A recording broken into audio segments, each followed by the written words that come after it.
It's hard to believe that I've finally made the move I've been dreaming of for so long. The last few months, as you all know, has been not easy for me, but today as I sit here, surrounded by the quiet hum of nature and lovely people, I feel a deep sense of peace and clarity. Moving here to this village has been one of the most significant decisions of my life, which was not made lightly, of course. Ever since I finished high school, I moved to the city, and my grandma, being someone who has also come somewhere near the city, I've never felt this sense of village life, and I've always been overwhelmed by the rush, the noise. Life has always felt like a race I didn't sign up for, always something more to do, somewhere else to be. My days were filled with constant stimulation but little satisfaction. I remember longing for simpler times, craving a sense of balance that felt impossible to achieve in the city's fast pace. Itafika kesho. Itafika kesho kweli. Hiyo mandazi itafika kesho.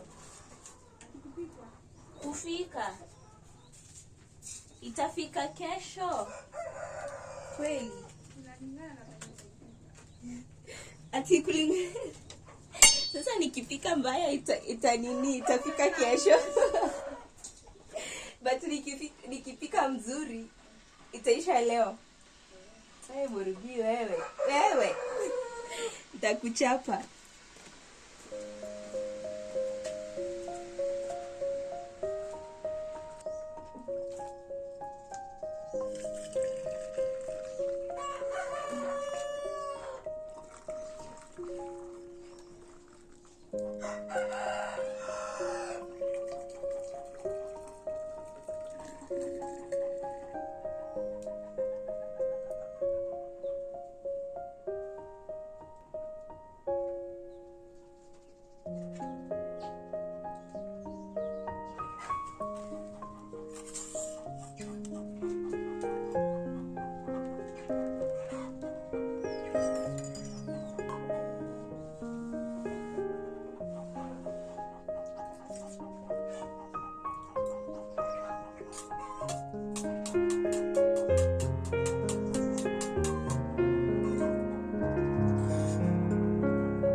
Utanionyesha kupika mandazi.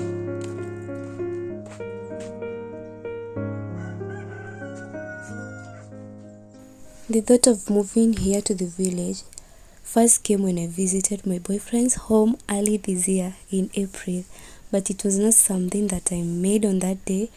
I knew I will always live in the village or in the countryside, but this thing became more and more when I just broke down because of how life was beating me from every corner, and the trigger was my YouTube channel, how it was performing and all that. And my boyfriend saw the video and it was like, why don't you come to a home and you can see if you'll like it here and see if you'll have some sense of clarity to move on with your life. Honestly, I thought it's a good idea to come and try and see how it will go. Come and try and stay here in my boyfriend's home and see how it will go. When I first came here, I really loved how everything moved, how they were so connected with nature, like how self-sufficient they were when it comes to growing food, because that is something I love. I love self-sufficiency. And I thought I would come here and reconnect with myself and kind of live more mindfully, but we're still trying. We're still trying to see if this will work. The reason we're still in doubt is because, guys, let's just be honest, the city has a lot of opportunities and there's a lot of convenience.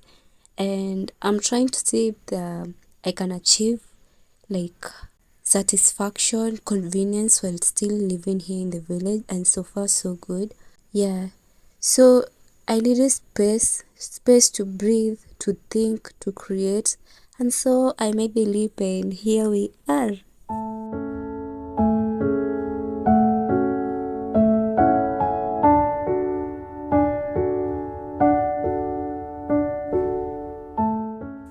So we're trying to make mandazi with the house manager. I've never made good mandazi, so she's good at it because she's a chef. So she's helping me mix it and then I'll cook it. Let's see if this works out.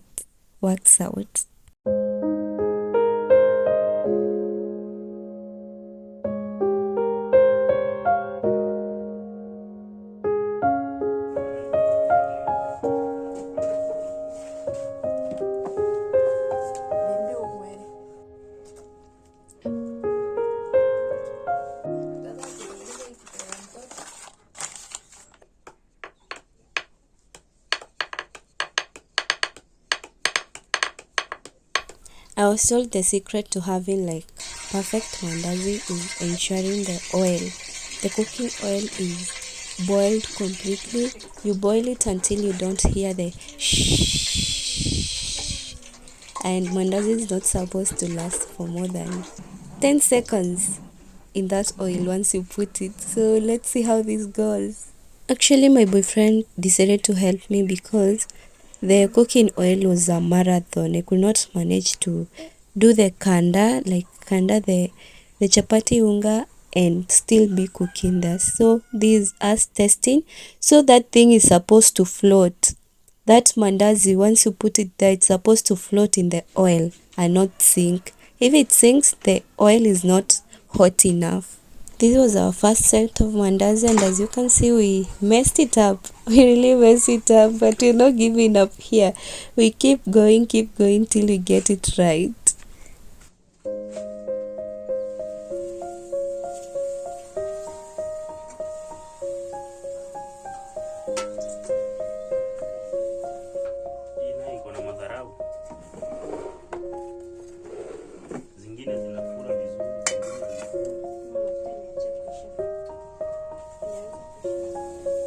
This was the end result, and the last mandazi was so good we could not even believe it.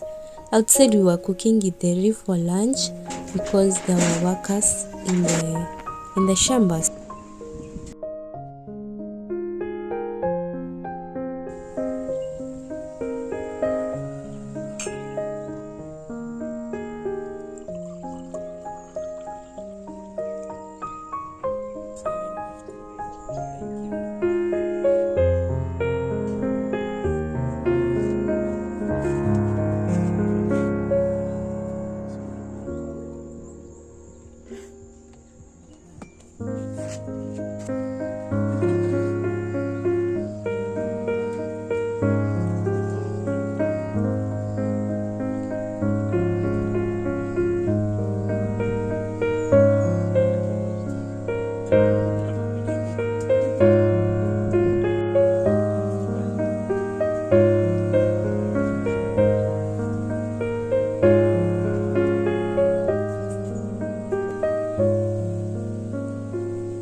One thing I love about my boyfriend's home is the self-sufficiency and the abundance of fruits that you will not find anywhere.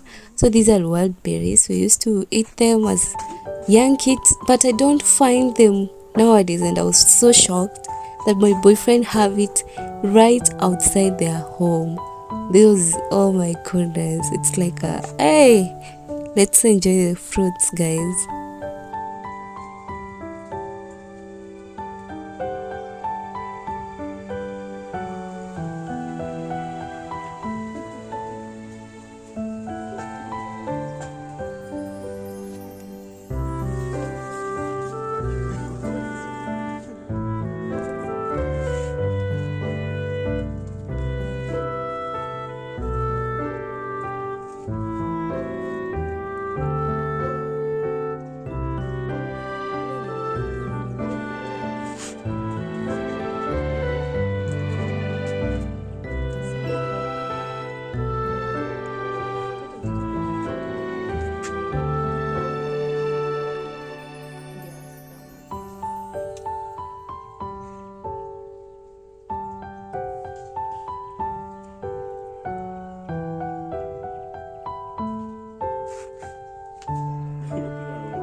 let you into this moment. This is a chicken that ate another chicken, a chicken that was laying eggs. So when they do that, you burn their beak. You kinda do not for it not to be sharp, and you don't like burn the down one because that's where the tongue is. Yeah, so we are forced to do this so that the chicken don't eat each other.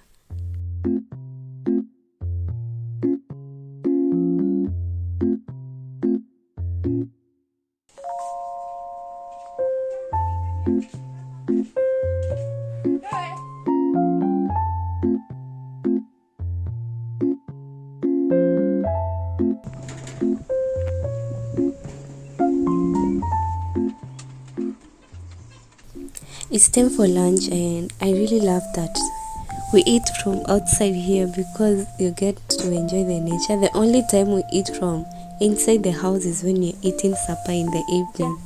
And if this is not the sweetest life, I don't know what else is, because oh my goodness, this is the best moment.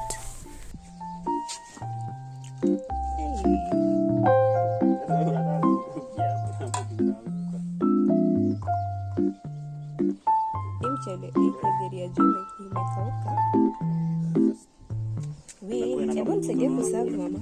Nisaidie kuserve. Help me serve. Hey, Mungu wangu, acha hivyo hivyo. Seka supu. Seka supu sasa. Next. Unakula. Kuna wakasori.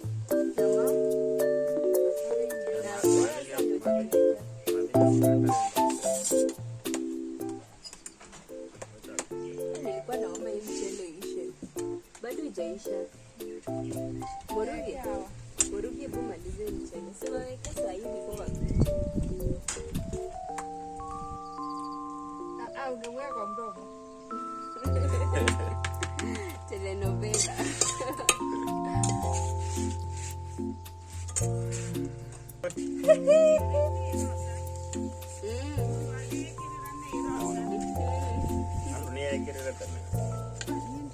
Toda musara. Nodi eraku. Nenda computer nini mwanandisi.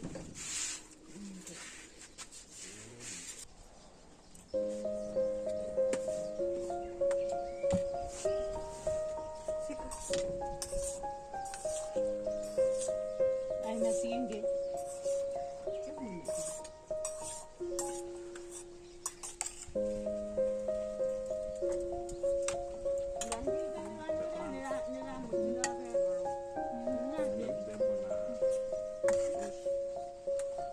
Alienda mkue.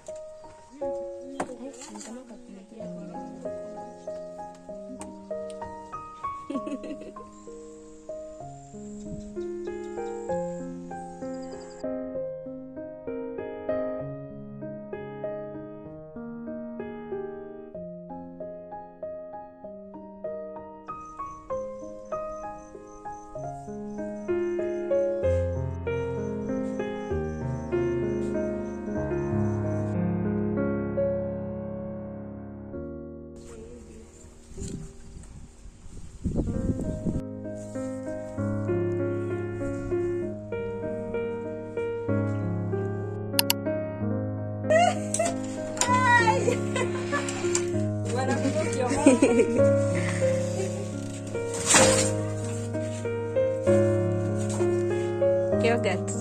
Thank you. Yogurt for everyone. Let's see.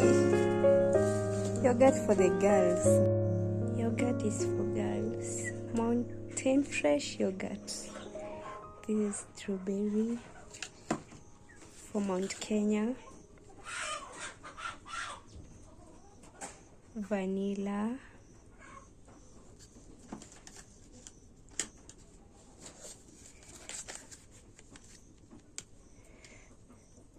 Another strawberry.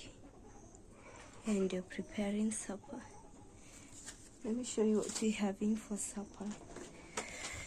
Chicken. Yeah, fresh chicken.